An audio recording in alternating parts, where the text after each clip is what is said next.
আশরাফুলের মায়ের ফোনের পর আমি সারা রাত জেগে ভাবলাম, কে সেই মানুষ যে নাফিসাকে এত ভয় পেত, যাকে সে চিনত কিন্তু নাম বলতে পারত না, আর যার কারণে সে আত্মহত্যের পথ বেছে নিয়েছিল। আমার লেখিকা মন বারবার বলছিল, এই মানুষটি খুব কাছের, খুব বিশ্বস্ত, এমন কেউ যাকে কেউ সন্দেহও করবে না।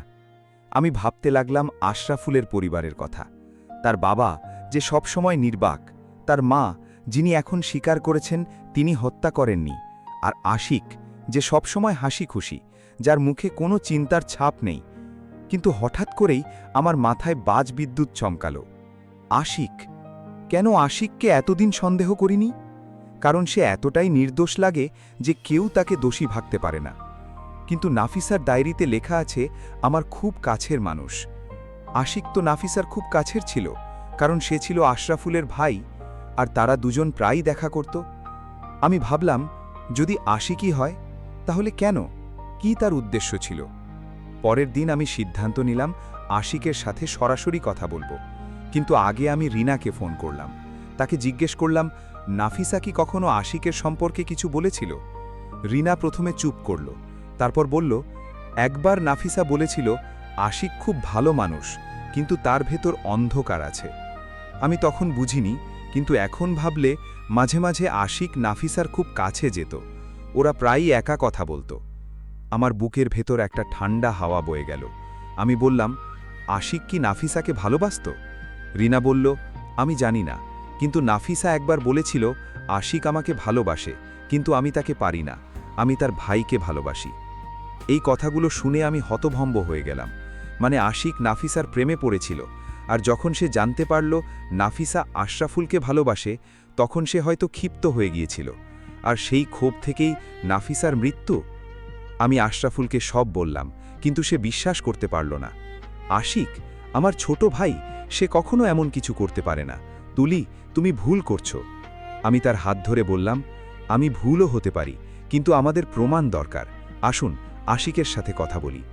আশরাফুল রাজি হলো, কিন্তু তার মুখে আতঙ্ক, কারণ সে জানত যদি আশিক সত্যি দোষী হয় তাহলে তার পরিবার ভেঙে পড়বে। আমরা দুজন গেলাম আশিকের ফ্ল্যাটে তার সাথে দেখা করতে।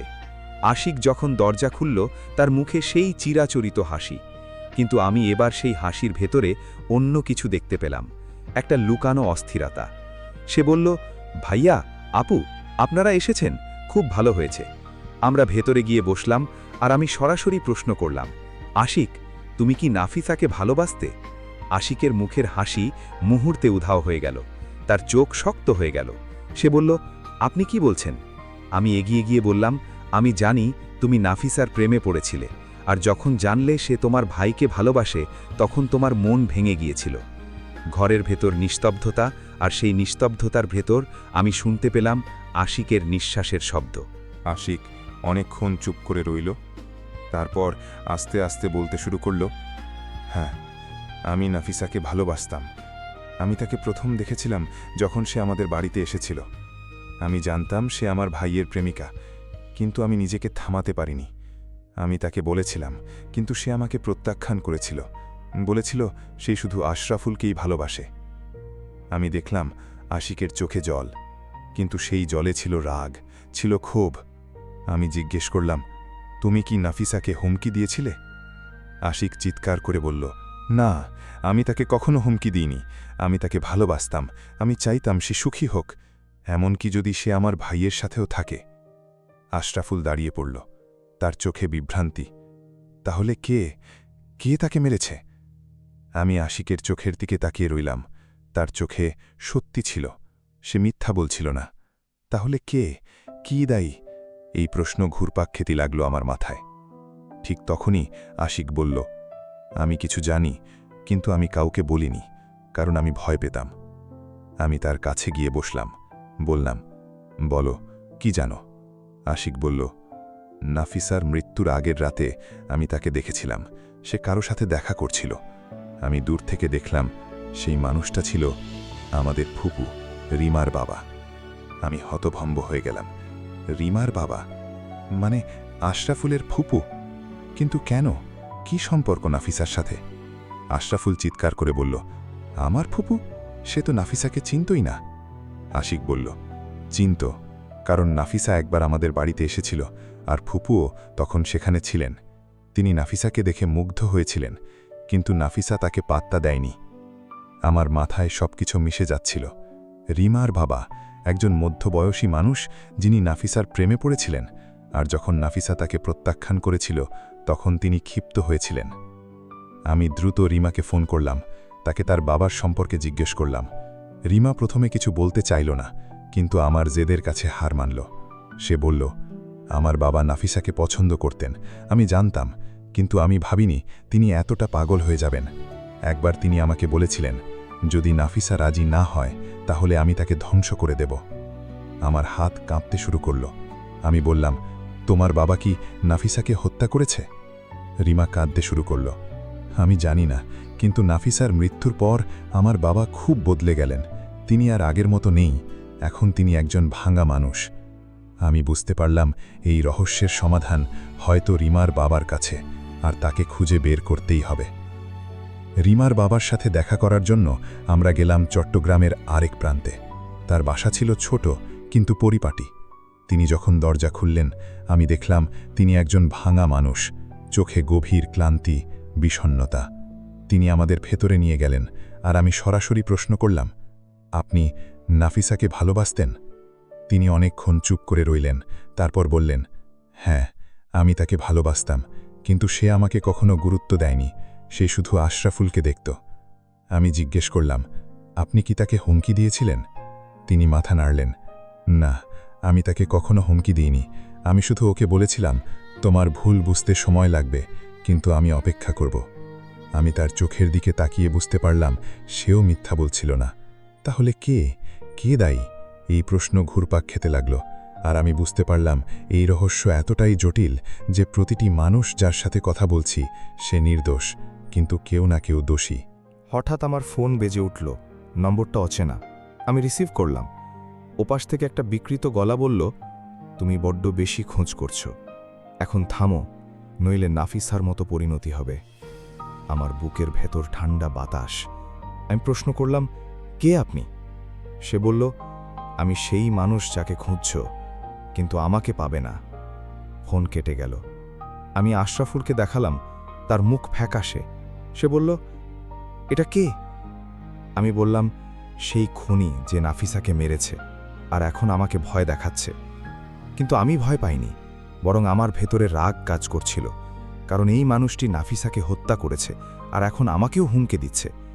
আমি সিদ্ধান্ত নিলাম আমি তাকে খুঁজে বের করবই, যেভাবেই হোক। আমি সেই নম্বরে ট্রেস করানোর জন্য পুলিশের সাহায্য নিলাম।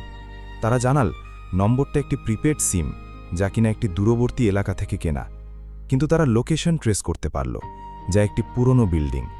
আমি আশরাফুলকে সঙ্গে নিয়ে সেখানে গেলাম। বিল্ডিংটা ছিল জরাজীর্ণ, ভেতরে অন্ধকার। আমরা সিঁড়ি বেয়ে উপরে উঠলাম আর দেখলাম একটি দরজা খোলা, ভেতর থেকে আলো আসছে। আমি ধীরে ধীরে ভেতরে গেলাম আর দেখলাম সেখানে বসে আছে রিনা। আমি থমকে দাঁড়ালাম। রিনা, তুমি? রিনা কাঁদতে শুরু করল। আমি চাইনি, কিন্তু আমি বাধ্য হয়েছিলাম।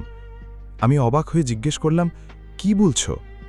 রিনা বলল, আমি নাফিসাকে হত্যা করিনি, কিন্তু আমি জানি কে করেছে, আর সে আমাকে হুমকি দিয়েছে যে যদি কাউকে বলি তাহলে আমার পরিবারকে মেরে ফেলবে।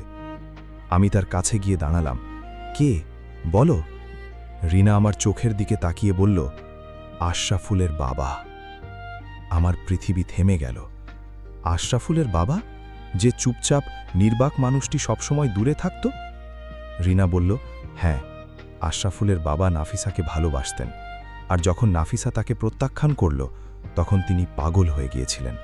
তিনি নাফিসাকে ডেকে এনে হুমকি দিয়েছিলেন, আর নাফিসা ভয় পেয়ে পালিয়ে যাবার সময় পড়ে গিয়ে মাথায় আঘাত পায়। তিনি তাকে হাসপাতালে নিয়ে যাননি, তিনি তাকে ফেলে রেখে চলে গিয়েছিলেন। আমি আশরাফুলের দিকে তাকালাম। সে দেয়ালে হেলান দিয়ে দাঁড়িয়ে, তার মুখ ফ্যাকাশে। সে ফিসফিস করে বলল, আমার বাবা? রিনা বলল, হ্যাঁ, আর আমি সব জানতাম, তাই আমি নাম পাল্টে লুকিয়েছিলাম। আমি দৌড়ে গিয়ে আশরাফুলকে জড়িয়ে ধরলাম। বললাম, আমরা একসাথে আছি, আমরা এটা সামলাব। কিন্তু আমি জানতাম এই সত্যি আমাদের সবাইকে ভেঙে দিয়েছে, কারণ আশরাফুলের বাবা যে নীরব সংযত মানুষটি, তিনি হয়েছিলেন নাফিসার মৃত্যুর কারণ, আর সেই কারণেই নাফিসার আত্মা আজও শান্তি পায়নি। আমি ডায়েরি খুলে লিখলাম, নাফিসা, এবার তোমার গল্প শেষ হচ্ছে। আমরা সত্যি পেয়েছি, আর আমরা ন্যায়ের জন্য লড়াই করব। আমি জানতাম এটা শেষ নয়, এটা শুরু, কারণ এখন আমাদের সামনে ছিল আইনি লড়াই, নাফিসার পরিবারের সাথে এক হয়ে আশরাফুলের বাবার বিরুদ্ধে মামলা করা। আর সেই পথেও অনেক বাধা আসবে, কিন্তু আমি প্রস্তুত, কারণ আমি তুলি, আমি একজন লেখিকা, আর আমি আমার গল্পের শেষটা নিজেই লিখব, এবং সেই শেষটা হবে ন্যায়ের, আর সেই ন্যায়ই হবে নাফিসার চিরশান্তি।